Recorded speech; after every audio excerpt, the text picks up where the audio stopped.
புவியின் வளிமண்டலம் 5 அடுக்குகளால் ஆனது. அடியடுக்கு, படையடுக்கு, இடையடுக்கு, வெப்ப அடுக்கு, வெளியடுக்கு. இதில் இங்கிலீஷ் டெர்மினாலஜி தான் ரொம்ப முக்கியம்.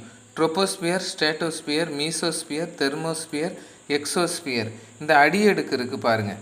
இது பார்த்திங்கன்னா துருவ பகுதியில் 8 கிலோமீட்டரும், நிலநடுக்கோட்டு பகுதியில் 16 கிலோமீட்டர் வரையும் கிட்டத்தட்ட பரவி இருக்கும். இந்த அடியடுக்கை தான் நம்ம ட்ரோபோஸ்பியருங்கிறோம். இந்த ட்ரோபோஸ்பியரில் என்னென்னு பார்த்தீங்கன்னா இடி, மழை, மின்னல் போன்ற எல்லா வானிலை நிகழ்வுகளும் நடப்பதால் இதை வானிலை அடுக்கு அப்படின்னு கூட சொல்லுவாங்க. இரண்டாவது அடுக்கு தான் ஸ்ட்ராட்டோஸ்பியர், படையடுக்கு.